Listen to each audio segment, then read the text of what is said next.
Good evening. I'm Leonard Baines, Dean of the University of Houston Law Center. Welcome to tonight's program, which is called Combating Anti-Asian Violence. The University of Houston is a top-tier academic institution, and as an academic institution, it's important for us to have programs like tonight that we can learn from each other and we can take action. Many thanks to this program go to our Diversity Inclusion Committee's co-chairs, Professor Meredith Duncan, who's Assistant Dean for Diversity Inclusion Programs, and Jeff Hoffman, who's Director of our Immigration Clinic. Their efforts have been invaluable for tonight's program. Many thanks to our Asian American Law School Students Association for co-sponsoring this event, and for its president, Reika Nakayama, for serving as a co-moderator of this important event. Mass shootings that target marginalized communities can cause a collective racial trauma among members, sometimes manifesting in depression, anxiety, and other mental and physical illnesses. Part of the grief around it is knowing that you're in a country where society may not have your back. It feels like a sense of betrayal. Unfortunately, these mass shootings and racialized mass shootings are not rare, and they happen fairly often, and they happen in a modern era. So in 2012, 7 worshipers were killed in a Sikh temple in Wisconsin. In 2015, 9 Black worshipers were killed at the historic Emmanuel African Methodist Episcopal Church in Charleston, South Carolina. In 2016, at the Pulse nightclub in Orlando, 49 clubgoers, many of them LGBT identifying and Latino, were killed. In 2018, 11 Jewish worshipers were killed at the Tree of Life building in Pennsylvania. In 2019, shots were fired at the Poway, California synagogue. Also in 2019, 23 people were killed in El Paso Walmart, most of them Mexican Americans and Mexican nationals. And then last month, a man with a self-described sex addiction allegedly opened fire at 3 Atlanta area spas known for employing Asian American women, leaving 8 people dead. Although authorities have yet to label it a hate crime or so they say that race was a motivating factor, many Asian Americans see the shootings an attack on their entire race. At the law school, after the tragic events of George Floyd's death last summer, the law school faculty and staff unanimously passed a resolution that provided the Law Center recognizes and affirms its obligation to fight intolerance, to support diversity and inclusion, and to embrace those from different backgrounds. The faculty and staff also said we condemn racism and discrimination in all forms. We'll work to serve as anti-racist, committing to eradicating the scourge of racism from nation and community, and we'll work to identify and challenge systemic prejudice wherever it exists. The Law Center community stands against racism and violence directed at the Asian and Asian American and Pacific Islander community and supports our Asian American, Asian, and Pacific Islander faculty, staff, students, alumni, and those whom they love. Without further ado, I'd like to turn it over to the moderator and co-moderator of tonight's panel, Professor Jeff Hoffman and President Reika Nakayama. Thank you, Dean. Welcome, everyone. I am very glad to be moderating today, along with my co-moderator, the president of the Asian Law Students Association, Reika Nakayama, here at the University of Houston Law Center. I'm going to provide some opening remarks about the history of anti-Asian law and legal authorities in our country as we begin this important discussion. You will hear today from a community leader and immigration attorney, Gordon Quan, from a federal prosecutor, Sharad Khandelwal, as well as Justice Francis Bourliot of the Texas Court of Criminal Appeals. We are very privileged to have such a great group of speakers today. Thanks go to Dean Baines as well for his support and his leadership, to my co-chair in the Diversity and Inclusion Committee, Professor Meredith Duncan, my colleagues on the committee, Jamie Turner and Tanisha Green, for their great help in getting this program together and planning the discussion. Ms. Nakayama, would you like to introduce yourself? Sure. Hello, everybody. My name is Reika Nakayama. I am the current president of the Asian Law Students Association, and I'm the current 2L.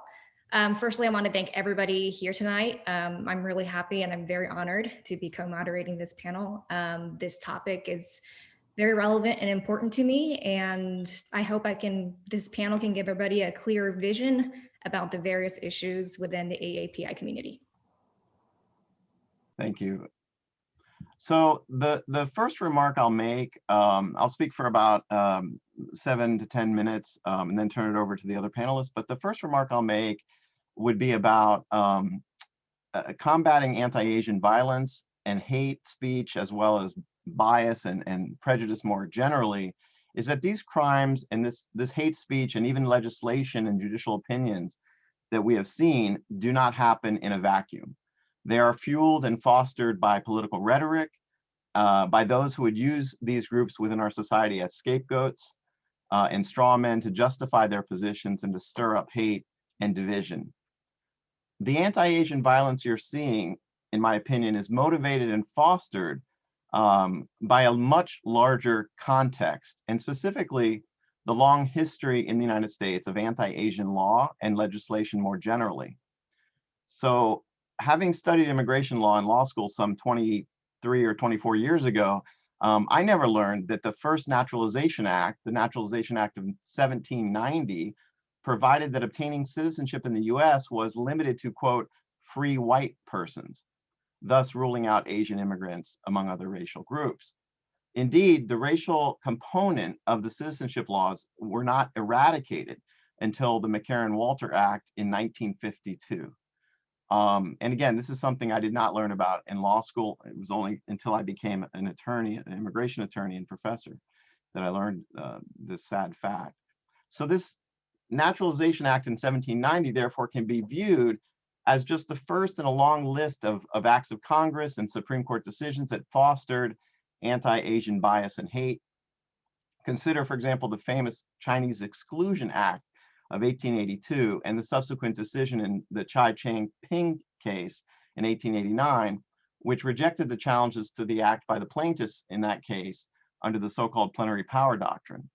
The other famous case that we teach and really should teach more in our immigration classes is the Fong Ting case from 1893, which also upheld the Chinese Exclusion Act, but more than that, affirmed the requirement that to prove that you were lawfully in the US as a Chinese immigrant, you needed the testimony of at least one credible white witness, quote, one credible white witness, unquote. And these cases are just a few representative examples from our jurisprudential and legislative history that we could name. Other examples from studying history would include the Page Act of 1875, which effectively prohibited the entry of Chinese women. In 1907, Congress passed the Expatriation Act that mandated, on the theory that women should take on the citizenship of their husbands, that US women who married non-citizen husbands lost their US citizenship. In 1922, we had the Cable Act of 1922, and that purported to restore the US citizenship rights to these women. But interestingly and importantly, this right did not, however, extend to women who married, quote, aliens ineligible for citizenship, especially Asian immigrant men. The Immigration Act of 1917, also called the Barred Zone Act, provided, among other things, that there was a, quote, barred zone of those people trying to enter from the Middle East to Southeast Asia, from which no persons were allowed to enter the US. In addition, its main restriction also consisted of a literacy test designed to also reduce European immigration due to immigrants' language barriers. Moving forward in time, it was not until 1943 that the Chinese Exclusion Act was repealed to allow some limited number of Chinese immigrants to enter the US under the Magnuson Act, but even that act only permitted a limited quota of 105 Chinese immigrants to enter per year.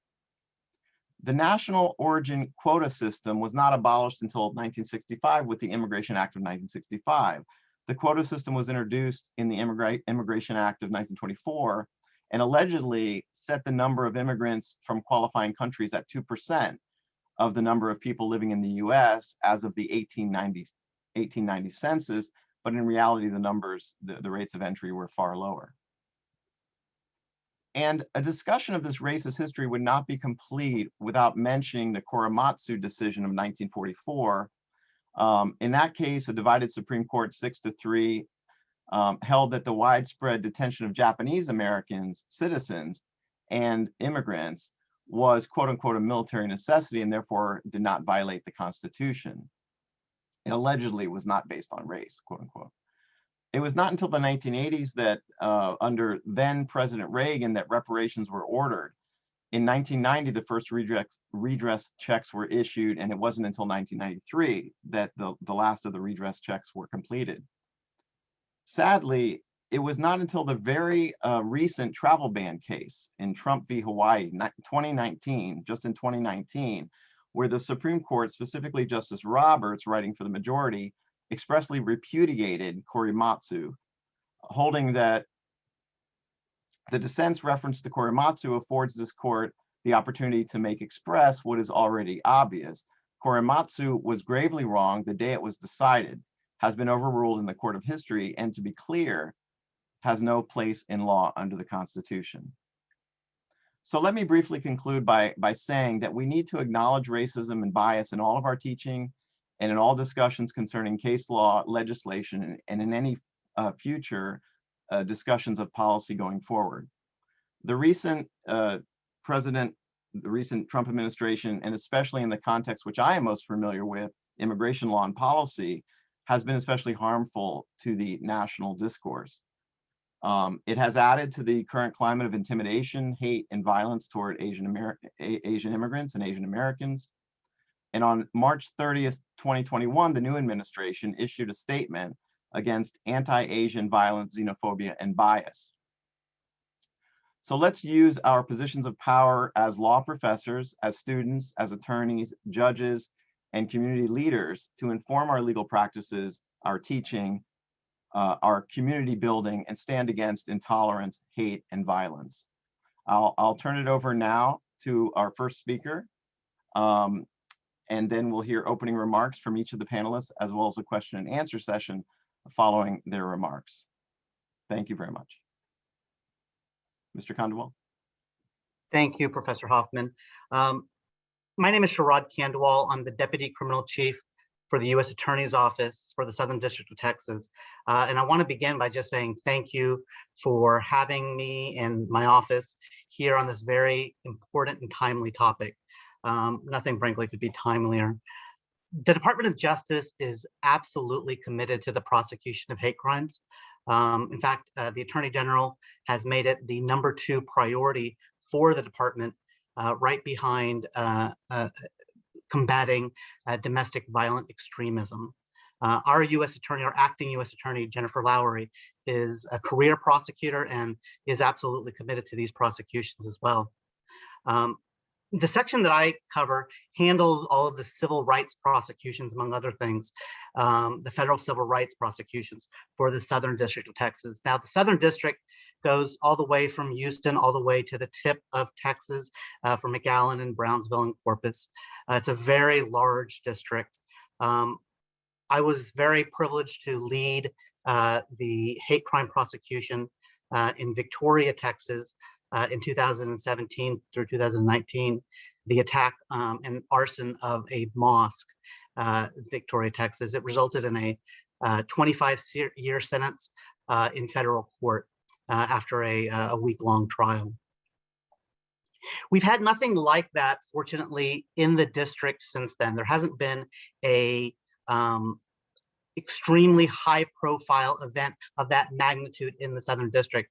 However, in all of Texas, there have been 2 other very significant potential hate crimes.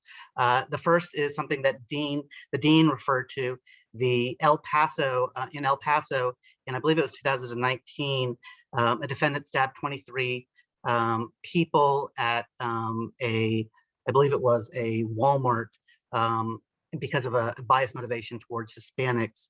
And then most recently, in just last year, right after COVID began, in Midland, an Asian, a defendant stabbed, I think it was 4 Asian Americans and another bystander who worked at a Sam's Club who was trying to intervene and get the knife out of the assailant's hands at a Sam's Club. Those have been the 2 most high-profile hate crimes in Texas in the last few years. I think it's important that we begin this discussion with an understanding of why we prosecute hate crimes and how that prosecution is a little bit different than the prosecution of other crimes, and why how a hate crime is a little bit different. It's not just an assault case. It's not just a murder case. It's a hate crime because there's not a single victim in these cases. It's not an attack on 1 person or 2 people, or in El Paso, 23 people. It's an attack on a community. And that is the interest that we are trying to vindicate when we prosecute hate crimes, when we charge federally a hate crime statute, when in the state they charge the hate crime enhancement that they're permitted under state law. That's the goal here, because by doing that, in a sense, we are at least in some way trying to vindicate that community's interest, that general community interest that we will not tolerate hate crimes, that we will not tolerate this behavior towards people and because of this bias attitude. It's also important to remember and to understand what is a hate crime and how it is being charged under the law and how it differs from other laws, other prosecutions. For a hate crime to occur, you really have to have 2 things. The first is you need to have an actual violation of the criminal code. And second, you need a bias motivation. Now, that may sound overly simplistic, but we run into this issue all the time. For example, someone comes up to you and simply starts yelling at you.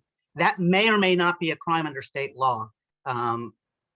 It's not assault, certainly. And so assuming assault is the bottom of this, that's not an actual crime. There is a free marketplace of ideas. There is a First Amendment. And therefore, that sort of behavior is protected by the Constitution. However, when it crosses the line, when they began to assault you, when they violate an actual law, when they spray paint your car, when they do something that is actually criminal, and they have a bias motivation, that is when the hate crime laws apply and we get involved. Now, how do we prove a bias motivation in a case like this? Well, you have to look into the intent of the defendant, and that is not an easy thing to do. That is a tricky thing to do. In most crimes are, as we say, whodunits. What did they do?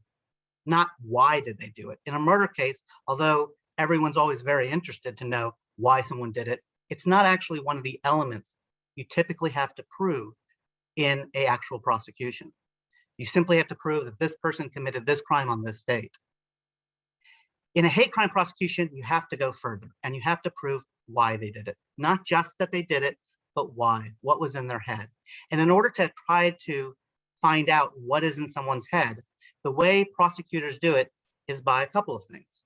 The first thing you do is you look at what they say, either during the commission of the act when they're actually committing the assault, or when they're writing their manifesto at home, or when they're on social media. That is actually a fantastic way of finding a person's intent. And for example, in the mosque case that I prosecuted, we found his motivation, the defendant's motivation, all over his social media. He laid it out in black and white, explaining his hate towards the mosque in particular. Other things that you can do to try to find evidence of a bias motivation is by talking to, of course, the victims, hearing what they have to say, understanding their perspective and what they heard and how they were singled out for the attack. Also talk to the defendant's family and friends. Try to figure out what was going on in the mind of the defendant. This isn't an easy prosecution. I'll be blunt about that. These are tricky prosecutions, but at the same time, I strongly believe that there is no other way to vindicate the attack on the community if you're not prosecuting the hate crime as an actual hate crime. All you're doing is vindicating the individual's interest, which is a very important interest to be vindicating, but you're not truly achieving justice. The way to achieve justice is, if it's applicable, to charge as a hate crime and to treat it as such. And with that, I'll turn it over to the rest of the panelists. Thank you.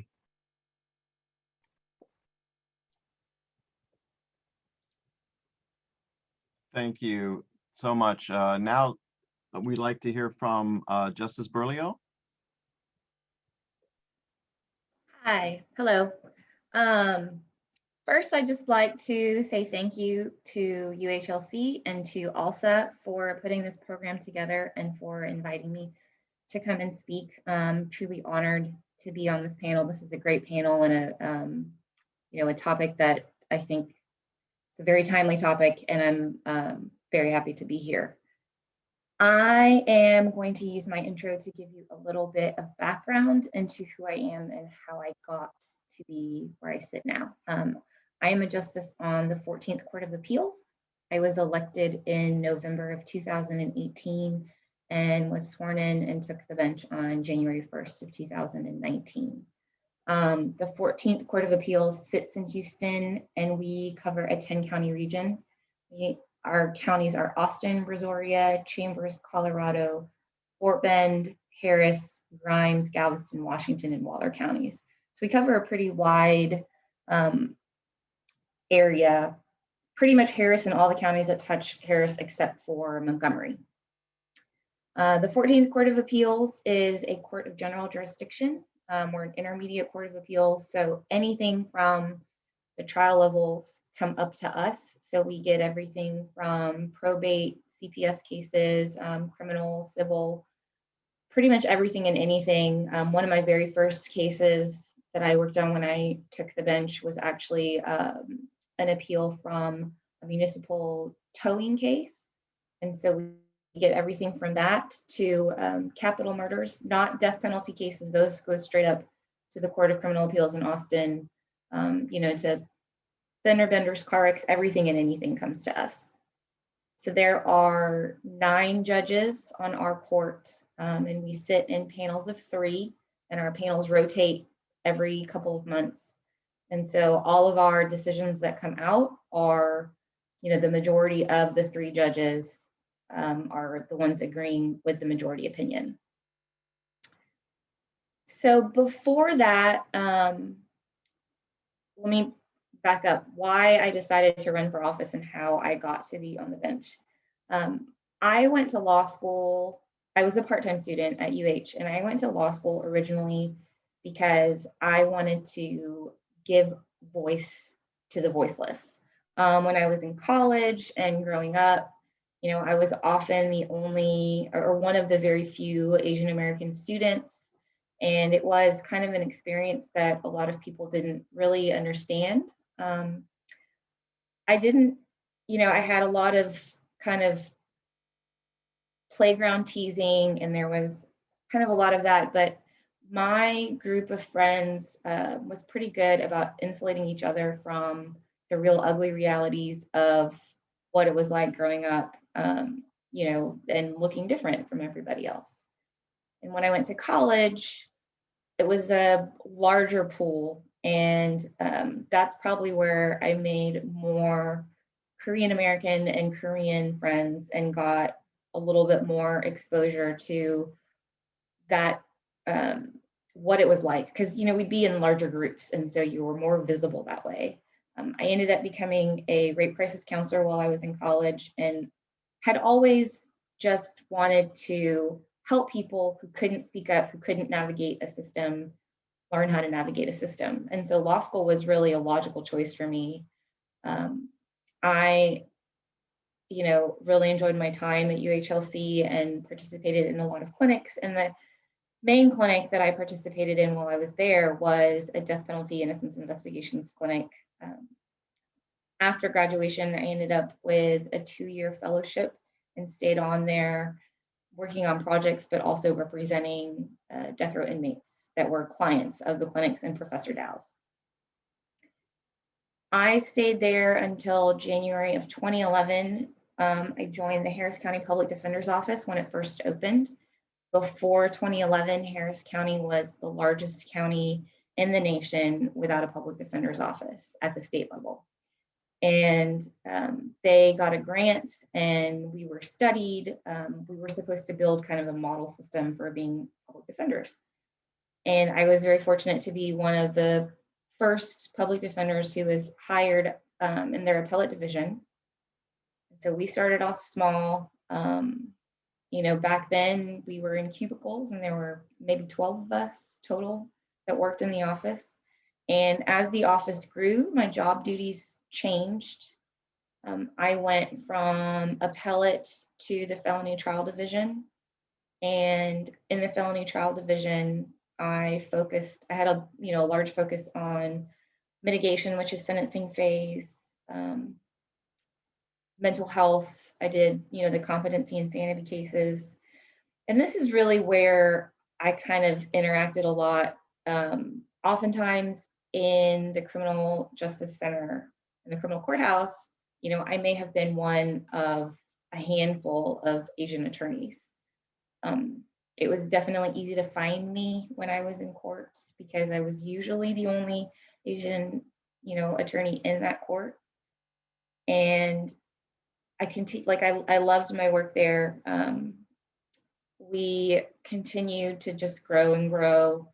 And finally, sometime in 2016 or 2017 is when I decided to run for office. I actually had a colleague of mine put a little bug in my ear.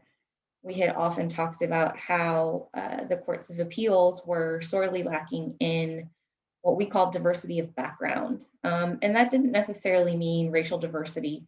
It also meant that, for example, there had not been very many criminal defense attorneys, for example, that had made it onto the Court of Appeals. And that is a perspective that was missing. So I started, I'm not necessarily somebody who loves to campaign, and I'm not generally, normally super extroverted and outgoing, but it was something that was important to me. And it was something that it was important for me for two reasons. Well, for many reasons, but the two main reasons were, one is that I really did want to bring my background to the court. And the second reason is also, I was struck by the fact that there were no Asian American justices. They have told me that I am actually the only Asian American female who's on the Court of Appeals in the state of Texas. Now there's 80 Court of Appeals justices. I believe that before me, there was an Asian American male out of the Dallas area. So I am currently the highest ranking elected Asian American in the judiciary. I have been on the bench since 2019. One aspect that I really love about being on the bench, I love my job. I love the research and the writing and all the different cases we get to work on. But one thing I really do love is being able to go out and speak to panels like this. And when I was campaigning, even speaking to student organizations and just having that interaction and kind of increasing visibility, showing young Asian American women that they used to tell me, like, people who look like us don't run for office. And so it's been very humbling, and it's been that's kind of sometimes what keeps me going on a day that it's exhausting. And so that is a brief overview of my background. And with that, I will turn it over to Mr. Quan. Gordon Quan. Okay, well, thank you very much, and I appreciate being included today. And let me also just say thank you to the almost 100 people who are tuning in on a Friday evening to discuss this important topic. The Asian community in Houston is a fairly young community. It's been a while, but the 1960 census found less than 1,000 Chinese located in the city of Houston. We've grown by leaps and bounds, and we have a responsibility, in my opinion. I'm inspired by what Justice Bourliot said about why she got involved in the political process. And I'll tell you, I think that we're speaking to a group of young people, the Sapulsa group and those who are tuning in, who can make a huge difference. You know, this outrage against Asian Americans is the latest, but it's not the first. Professor Hoffman has gone through the history of how Asian Americans have fought to be in this country legally when they were deemed to be inferior and not worthy of being Americans. We've made it, but we need to be a part of the fabric of this city. I had the opportunity to serve as a member of the Houston City Council, and I know, as she said earlier, that sometimes we're shy. We don't want to speak out. Maybe we're uncomfortable because we're the only one of our ethnic group who's in a meeting or in a position to speak out. But we've learned from this experience that we need to be outspoken and holler back. When things are wrong, we need to speak out and not just turn the other cheek. Maybe this is not what our parents had taught us initially. But it's our time to be assuming more of a leadership position. And to me, this opportunity, the tragedy of this opportunity affords us a platform to say, we are fully vested in this country and we need to be recognized. So again, I thank the dean and the committee for organizing this. I want to just share that my daughter gave me this shirt here. And let me just show it to you real quickly. It says, and you can't see it because it's pretty small, nothing changes if nothing changes. That change has to come from those who are listening tonight, who want to make a change, to make sure that we speak out and that we don't allow this type of discrimination to happen to Asian Americans. But as the dean pointed out in his opening remarks, this is not new. This has happened to other communities in the past, and we need to stand with them. So tonight, I hope we can discuss solutions. What is our role? What is your role in making sure that this discrimination, this prejudice, this hatred toward Asian Americans does not continue in Houston or in our community? So I'll leave it from there as an opening remark, and let's talk about this issue in more depth. Thank you.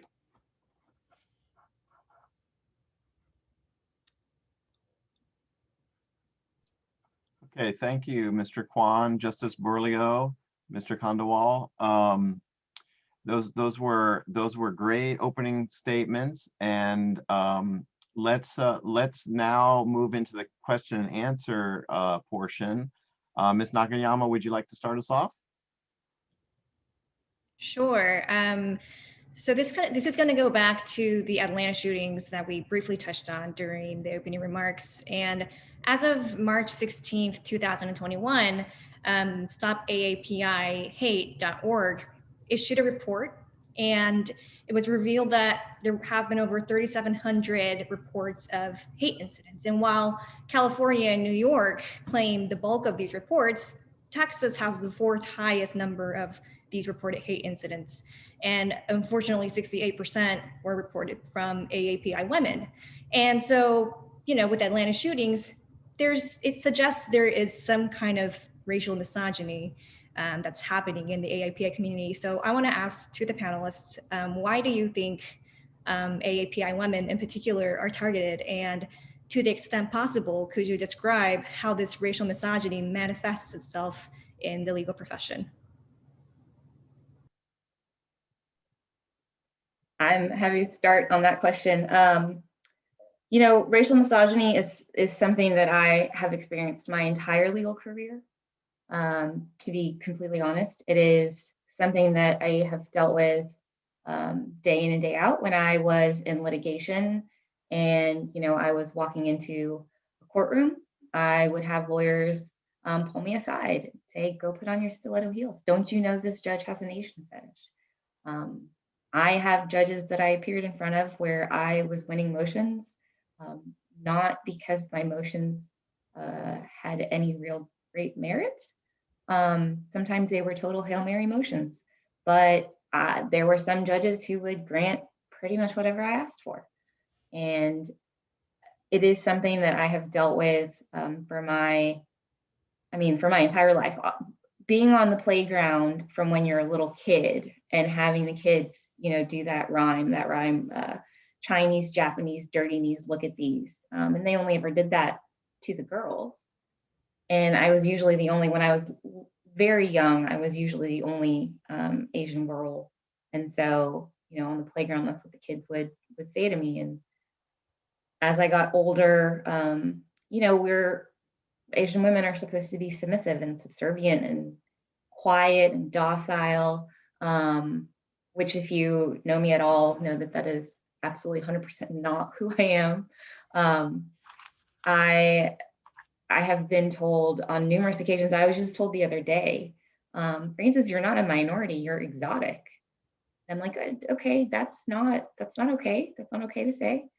But it's everywhere. I get it all the time. And it's just become this real, you almost become numb to it. You're so used to it. I remember walking into the jail and having people yelling,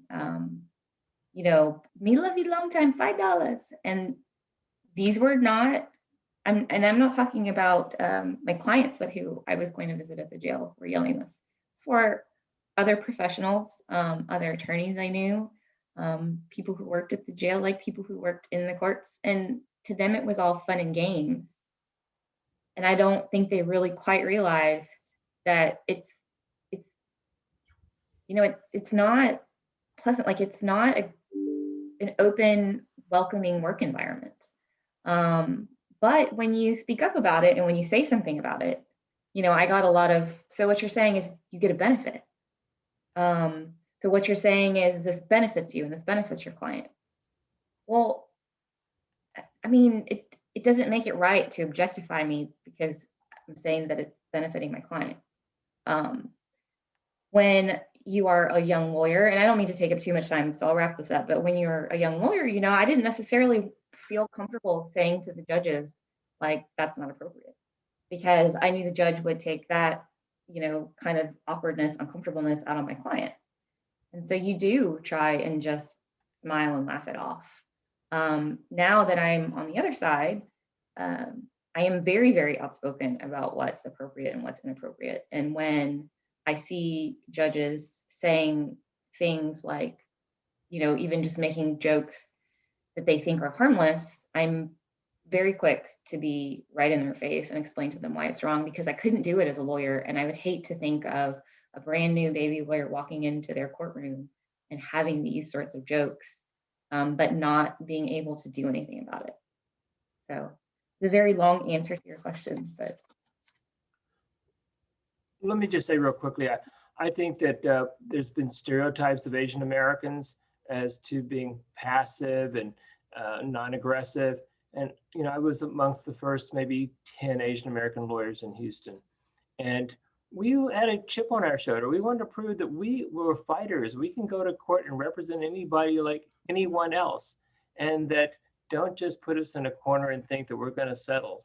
And I think that we each represent our group, and people judge our community by how we act. And I think that Asian lawyers and community leaders have a lot of responsibility to show that we are certainly full American and fully capable of representing our community well. So I know there's these stereotypes, and I hope that this next generation of lawyers just follows the example of showing their ability as well as anyone else. I'd like to take a stab at answering this. I wanted to say, Justice Bourliot, that's just horrible. What you described, that's unbelievably atrocious. In terms of talking about defendants and why they do what they do, that's always a complicated subject. They always have mixed motivations, frankly. But I think in general, when you take a step back and you realize why hate crimes occur, the reason why, I think in large part, is because they are they think of the group that they're attacking as beneath them and as weaker than them.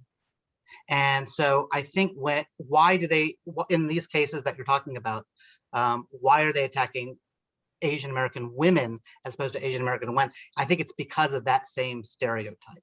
But I think that's generally, if you take a step back, I think it's generally applicable to why they are attacking all of these different minority groups altogether, why they're attacking Muslims, why they're attacking Hispanics. It's because of the same power differential, and that's what's sort of at the root of all of these issues.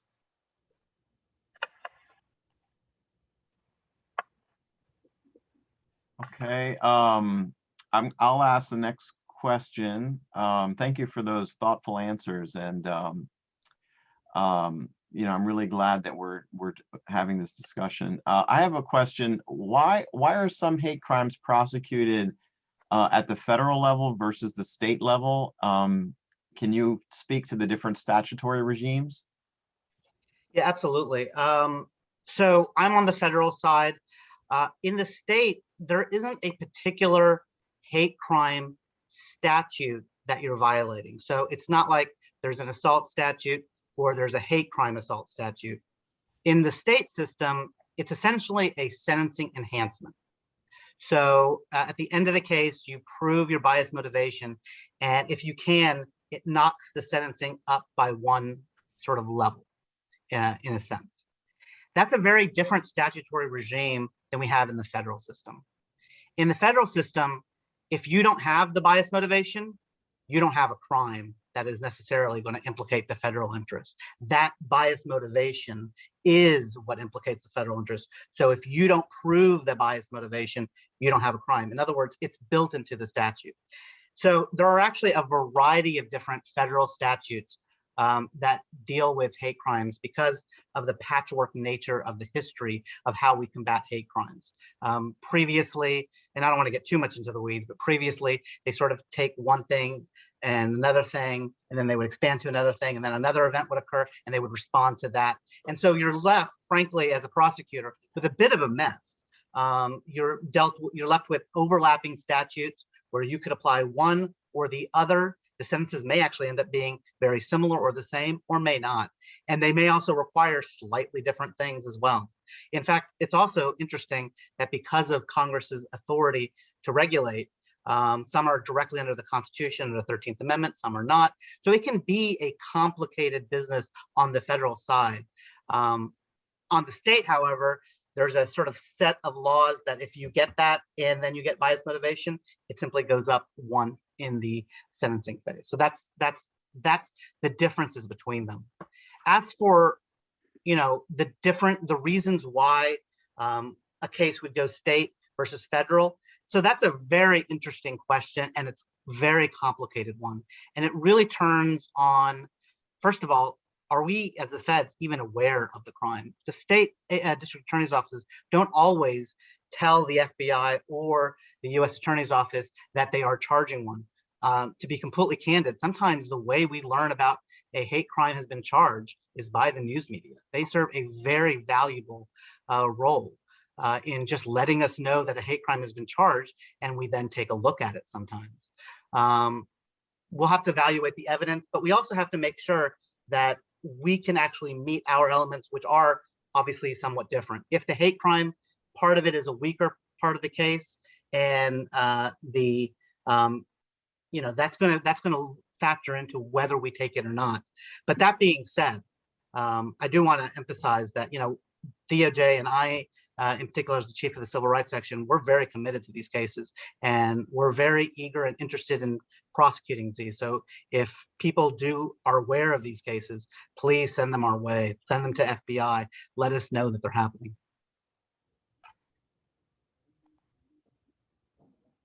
I just wanted to point out that to the audience that there's no problem if you would like to. We actually request that you post any questions in the Q&A. So we have our own questions, but of course we would like to ask questions from the audience.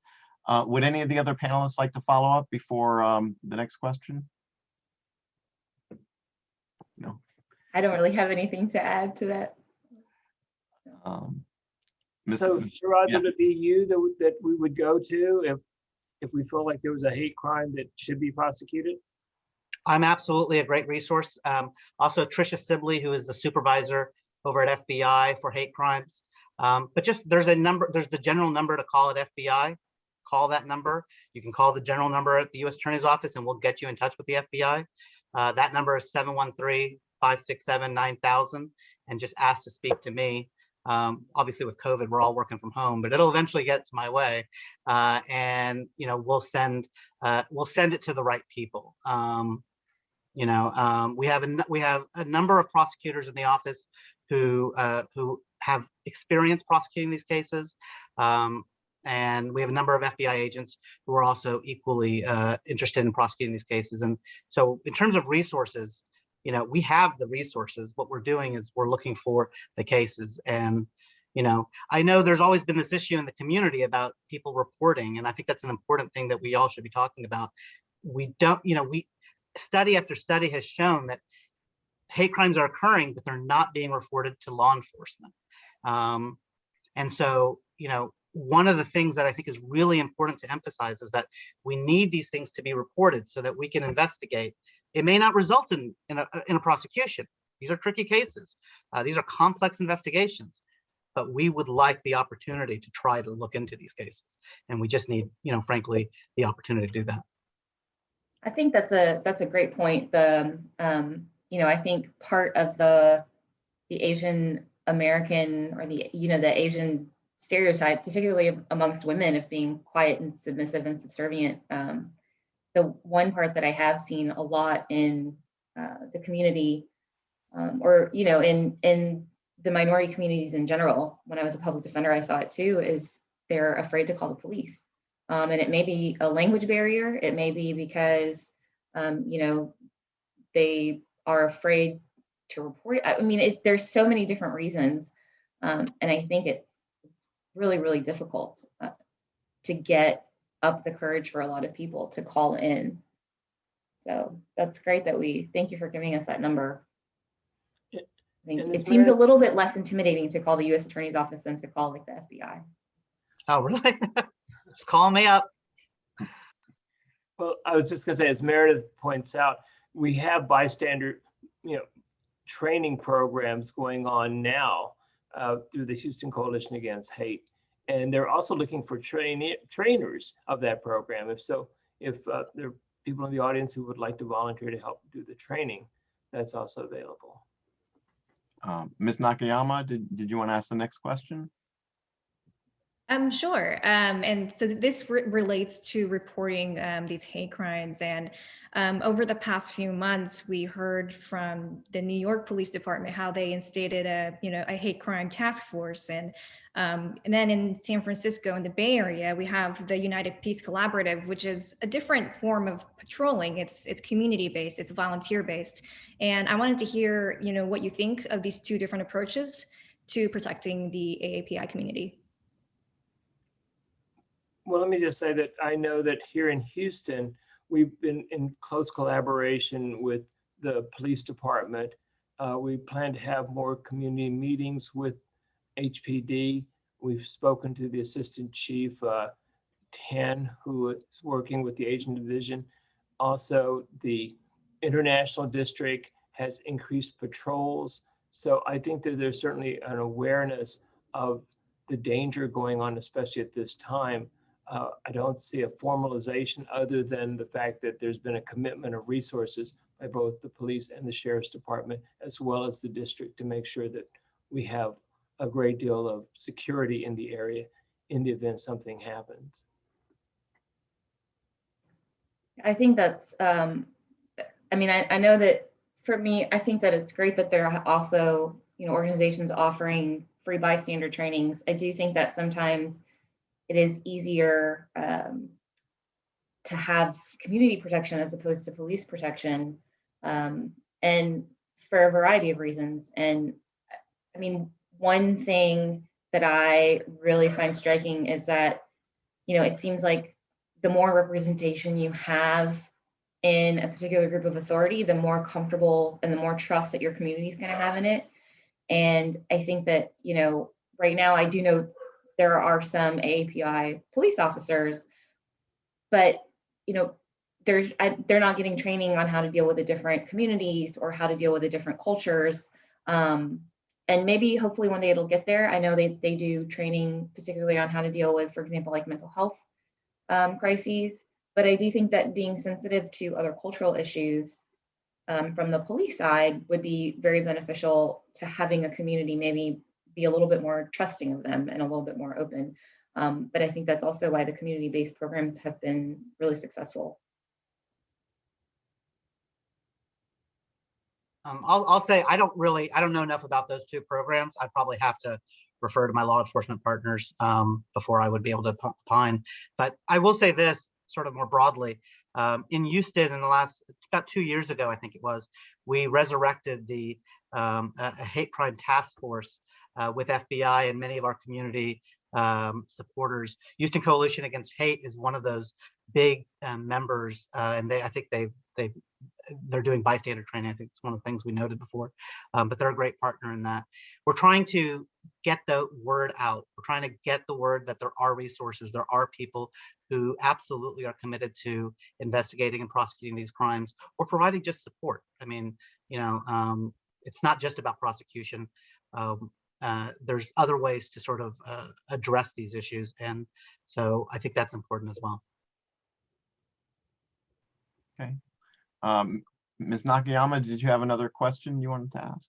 Yeah, this is a question from the audience.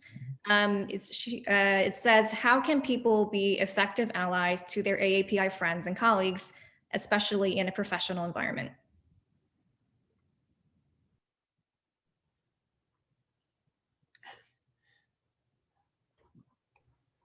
Well, I mean, let me start, I guess. Reaching out and just being a friend of a person, I think that oftentimes people are shy about, meeting a new person and, showing acceptance to that person. When I ran for office, I had a similar situation to Francis. Is that I was like the only Asian in the room. And my sister used to say, how do you feel like you're the only Asian in the room? I mean, I welcome people talking with me and trying to reach out and developing relationships. And so I think that it's incumbent upon each of us to really make friends with people of other ethnic groups too. I mean,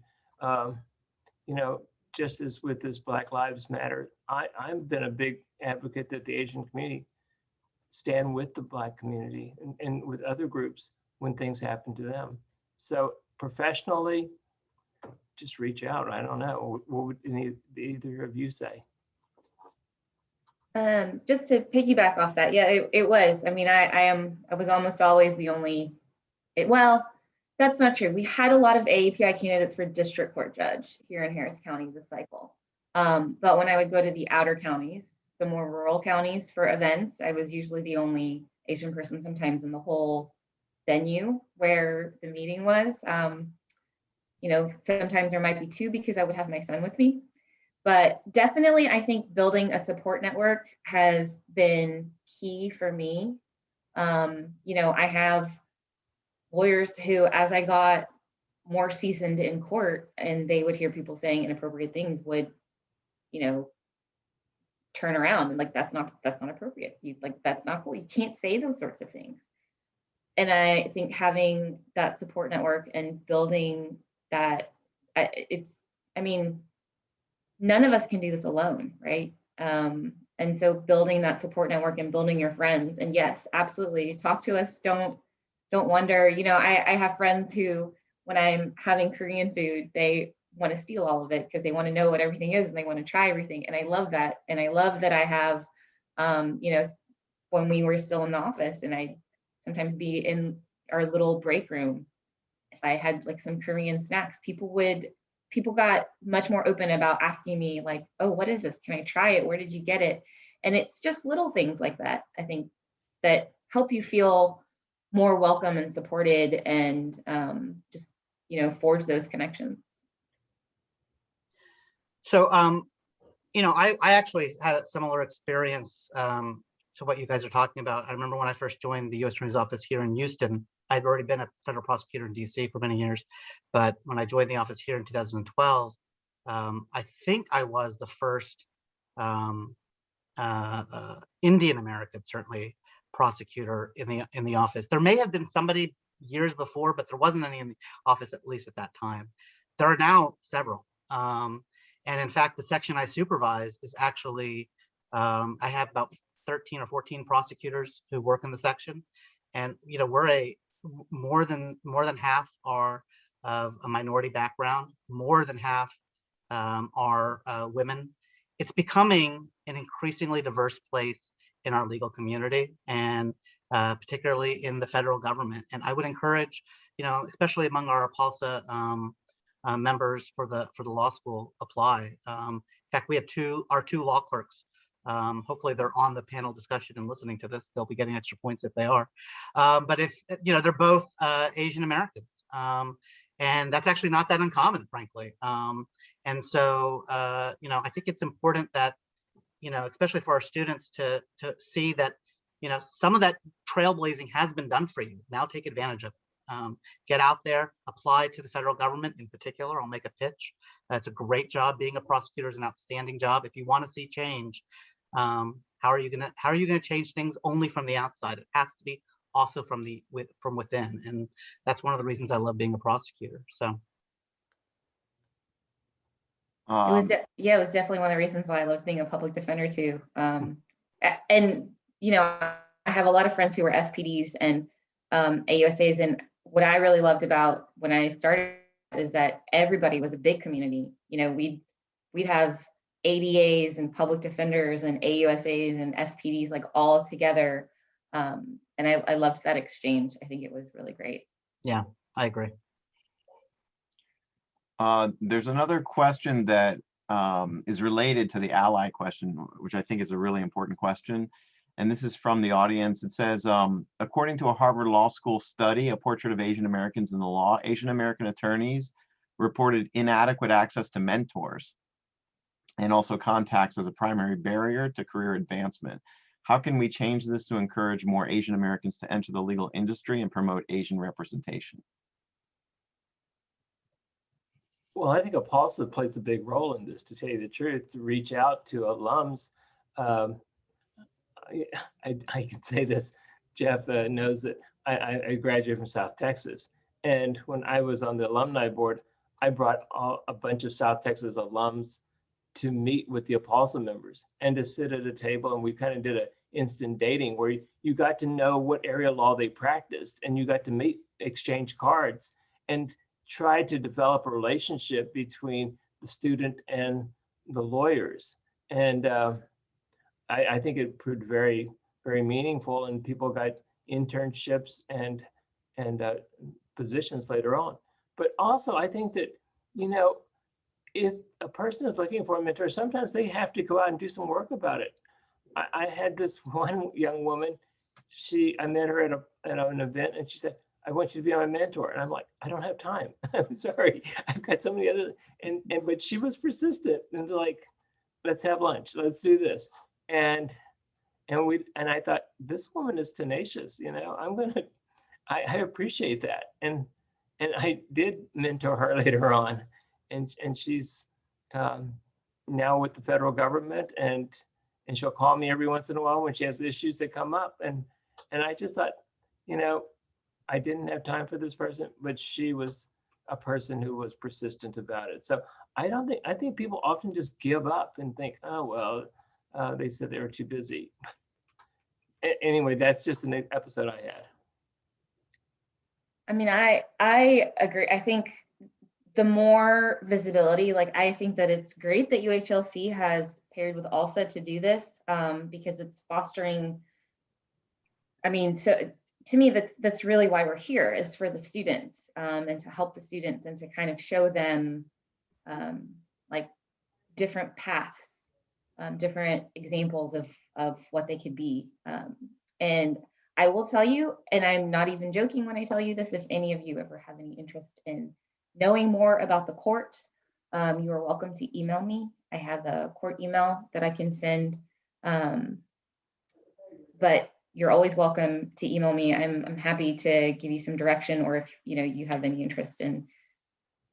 We don't do personal tours anymore because the courthouse, there's not a whole lot of people there because of COVID. But when the courthouse reopens, I encourage you, if you're interested in it, to come by, watch an oral argument. It's a beautiful building. It's incredible.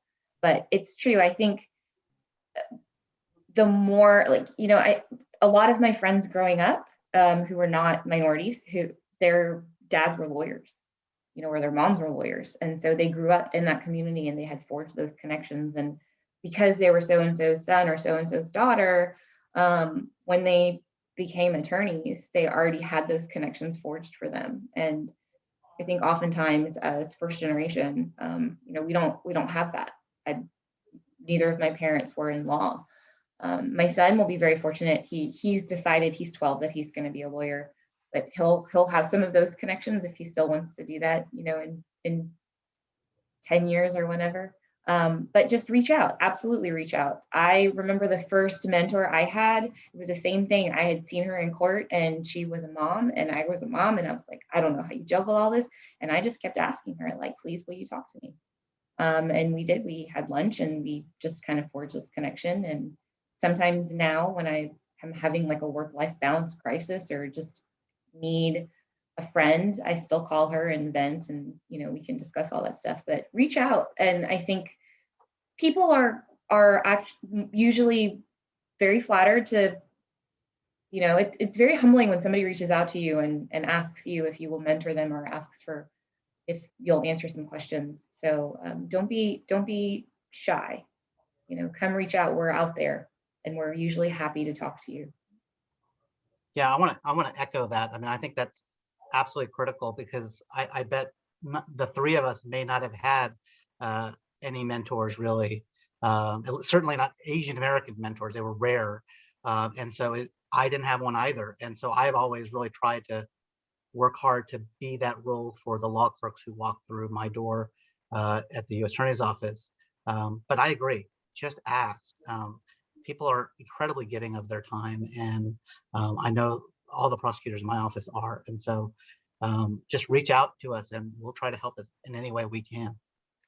Yeah, and I have I'm sorry, I have a comment as well. Can I go? I just wanted to jump in really quickly. Yeah, go ahead. About ALSA. We've actually partnered with the Asian American Bar Association, the Houston chapter of the AABA, which recently created an entirely new mentorship program. And just even outside of the mentorship program, we work really closely with AABA. And so if you're a law student listening today, you want to know more about how we work with the AABA, feel free to shoot me an email, and I'll probably put that in the chat sometime later. Yeah, and I was just gonna say, as far as if you're interested in a specific area of law, there's no better place to look than in the law school, and to reach out to people who are in the clinics. And of course, I'm biased because I work in the clinic. I'm a director of a clinic, but it's really true. I mean, a lot of the clinicians who teach here have deep connections.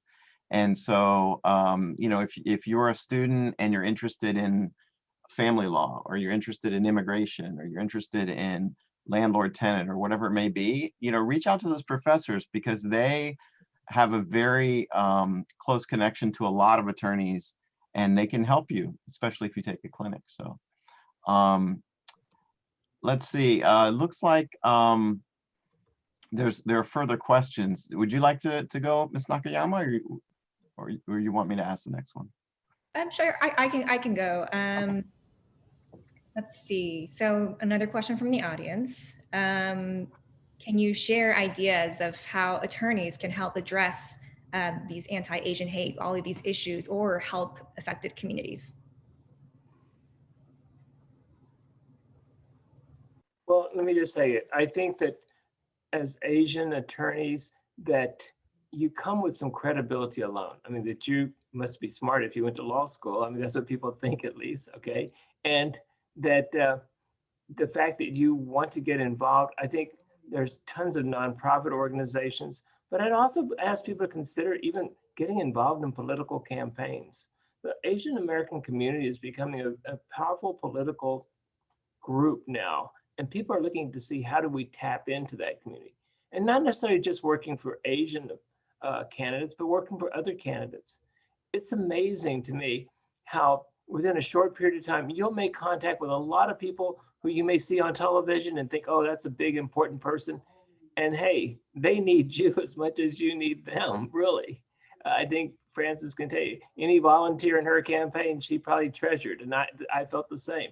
And if that person needs help in the future, you're there for them. So I think that there are a lot of opportunities for people as Asian Americans, as volunteers, as attorneys, to really make a difference in the community. Yeah, absolutely. I mean, we remember we had a lot of students who would help us when we, especially like at Prairie View A&M and at U of H, we'd go to these events, and we always had a lot of students volunteering to help us, and we loved talking to them just about, you know, what they were interested in, what they wanted to do in the future. I think that, you know, speaking up when you see wrongs happening, if we're particularly talking about how attorneys can help address these issues or help, speaking up, I think is really, really key. Being a strong ally, being somebody that, you know, can be there. Sometimes these issues are tricky, and you know, people may not understand the system or where to go or who to call. And sometimes it's just as simple as you being able to point them to the correct phone number. But I do think that it's, you know, just pitching in wherever you can. We have another question from the audience, and I think that this hits pretty hard for a lot of AAPI folks. And it says, one of the most shocking aspects of the rise of anti-Asian hate crimes is the fact that many people don't believe that this is actually happening. Some people think that this issue is fabricated by the media. How can we educate people outside of the Asian community that this is a very real issue?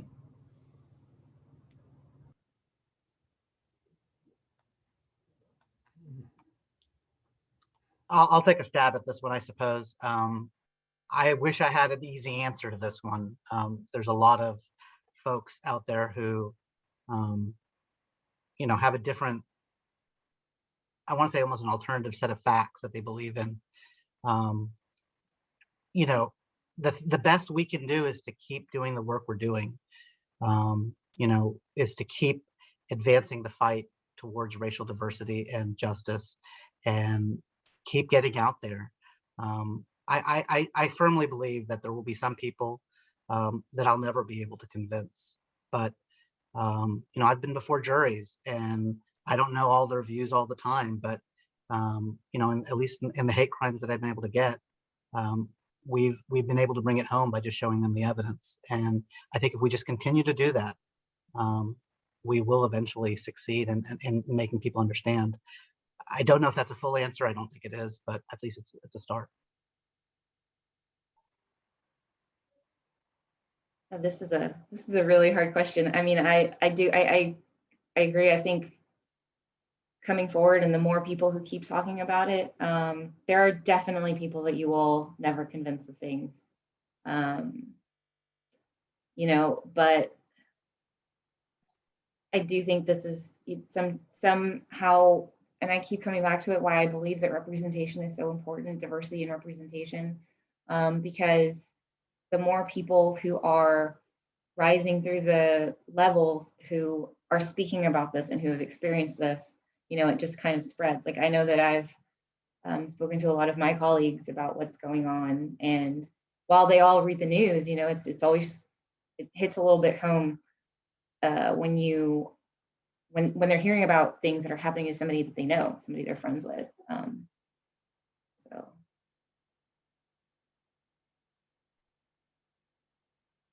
I have no comment. I mean, I just find it incredulous, because I know there's this distrust of the media, but you see this story after story, and you'd say it's not true. I just can't. I have a hard time fathoming that people cannot recognize this.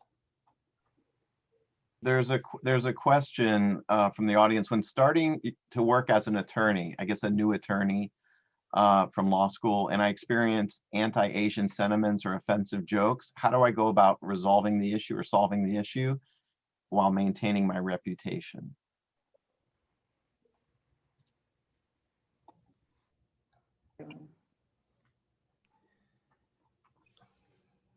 That's a difficult question. I guess I'll try again to be the first person. It really does depend on context. I mean, I think in some cases you would pull the person aside. Don't publicly humiliate them. That doesn't help anything. It doesn't help you. It doesn't help them. And it makes things defensive when it doesn't need to be. Some people just need to be educated. I think pulling them aside and saying, hey, that made me feel uncomfortable, and having that frank discussion. It sucks that it has to be you that has to initiate that conversation. It's terrible. But without doing that, I don't see how we move the ball forward. In other cases, I think sometimes, you know, if it's said in public, and maybe a public response is warranted, I don't know. Calling them out and stopping it right there and then. Sometimes that is the best medicine. It really does depend on context. At least that's my stab at answering this question. I don't know. I totally agree with you. For me, it was an am I in court or am I out of court answer? And you might think that if I'm out of court, I would be more outspoken, but it actually was usually the opposite. If I was out of court, it was usually a smaller group. And so I would usually just pull them aside and just be like, hey, like, here's why you shouldn't say that. Here's why it's not funny. But I mean, I probably have a quicker temper than you do. And so, you know, when it would happen, I've had shockingly lawyers very loudly in court say stuff like that. And I would just snap at them, be like, hey, you know, and if it embarrassed them, it embarrassed them, but it did teach them that I'm not going to lay down and take it. I'm not going to let them try and poke fun at me that way for their own amusement. So it definitely does depend on your situation, and it depends on who's around you. But I think, you know, just reading the room and understanding if this is somebody who's doing it kind of, and they think they're being good natured, usually kind of a quiet face-to-face talk, they just need to be educated. But some people who are going to do it to be obnoxious and because it brings them amusement to make you uncomfortable. My attitude after a while was, I don't really like what they think of me is not very important. And so if I call them out in court, that's just what I'm going to do. I agree 100%, Justice Bourliot. If someone said that in court, absolutely call them out on it. And that's not just this. I mean, anything else, frankly. Oh, yeah. You know, you can't let someone say something like that to you and let that just go. You've got to stand up for yourself. You got to be who you are. You can't take that stuff lying down. So absolutely, I would just hope no one would say that in court. But it happens. That's so disturbing. That's such the only time I didn't snap in court was when it was shockingly judges who would say these things to me from the bench. Yeah. I was a baby lawyer, and I didn't want to. I thought it was gonna, harm my clients, and sometimes I regret it. Sometimes I wish I had said something, but right. You learn. Yeah. Yeah. Well, I just real quickly, I agree with everything you said. I had one episode when I was campaigning that they made some type of sly remark about Asian ethnicity, and I was able to turn it around into a joke, and the audience said, "Hey, this guy is one of us." I mean, I don't know, and they actually later on embraced me because I was able to kind of laugh, but not kind of turn it back on them. So you're right; it depends on the situation. So anyway, but generally, I think if you speak to the person privately and kind of let them know that it wasn't funny, that's the best way to go. Next question, I think. Ms. Nakayama, do you have a question? Sure. So this is going to just turn back. We're going to go back in time a bit and talk about the Asian American image from a broader perspective. And so it tends to be that a lot of Asian issues tend to take the backseat. And I think we see this not only in the legal context, but also in the entertainment industry.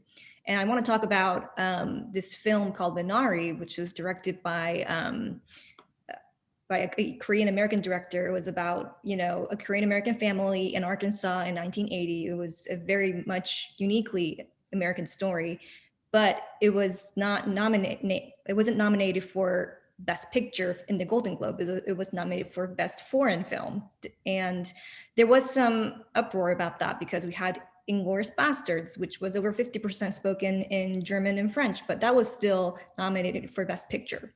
And so I think my question here is, you know, why do you think, even in the broader entertainment industry, why do you think Asian issues and Asian stories, you know, tend to take the back seat?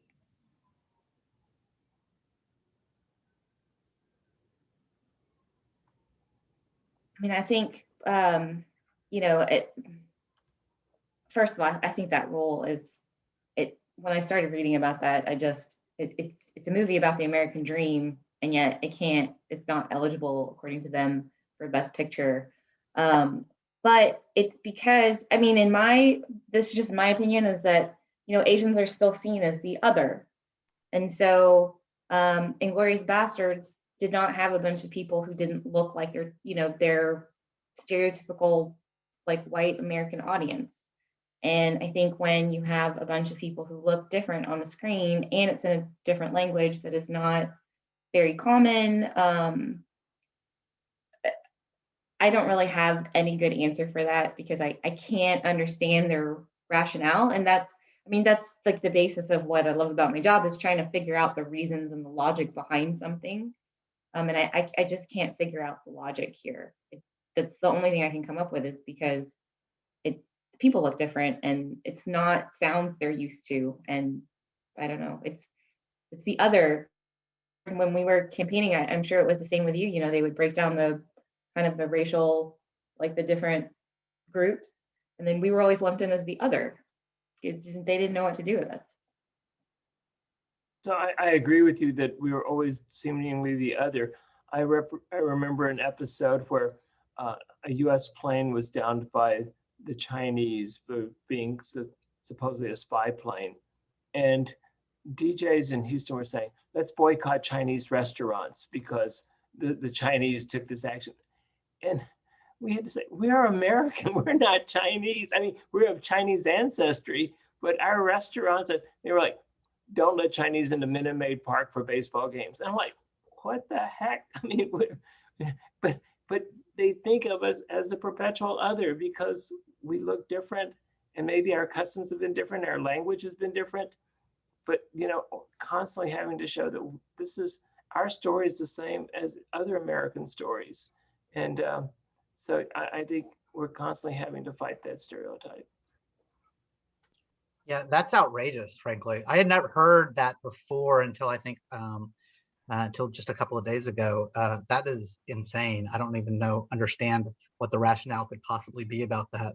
And I hope that gets changed. But I do think it's important to note that, you know, making this issue known, getting out to news media, you know, making a big deal about these things, that's important. I mean, that's how other people find out about it and think, oh yeah, that is racist. That is crazy behavior. There is a huge role that the media plays positively on this, and I would encourage folks who, you know, have a background in journalism stuff, who are reporters and watching this, you know, thank you for doing that, because that is the way some change can definitely start to happen. And you know, jumping off of, you know, all these images that the AAPI community have, what do you think law students can do? And, you know, maybe we talked about, you know, ALSA and APALSA. What do you think that law schools and law students can do together to kind of remedy this current situation? I think that this is a great start. I think that, you know, working with the students, working with the student organizations, increasing that visibility, increasing that kind of community is really key. Having, you know, having the law students have a seat at the table when there's issues that are important, kind of acknowledging and honoring the fact that they're going to bring a different perspective. This is a great start. I love that our moderator makeup is made up of a faculty member and a student. I think it's a great start to kind of moving forward. But it's just for me about, build the community up, support the community. And that goes for the student supporting the faculty community and the faculty supporting the student community both. And getting more representation, people who are diverse, who look like the students, who the students can go to for mentorship or for questions and advice. I think that's really, for me, key in doing all of this. Again, I think education obviously is the key thing. And following into what the justice is just talking about, let me just also mention at this time, our Asian Society here, we're working on a platform now to kind of explain and share the history of Asians in America, and also just to work with children at an early age to become more familiar with the Asian community, so that as they grow up, it's not a weird group of people. They're not the other. They're just our neighbors and people who we work with and go to school with. But I think that Asian law students probably, because again, I think they are in a position to speak out in a more verbal manner, in a more visible manner, can really make a difference. And working through a Pulse and AABA is a great avenue just to start. I agree with everything that Justice Bourliot and Gordon Quan said. That those are great answers. I can't add anything to that. And I just want to say that Ms. Nakayama deserves a lot of credit, because she was she approached the administration and she approached me, and so it was really from her initiative that she's a co-moderator. So I think we all should give a big round of applause to Ms. Nakayama. I see we only have about 5 more minutes. Would the panelists now like to give some closing remarks? Maybe a minute or two, and then we'll have to wrap up. Thank you.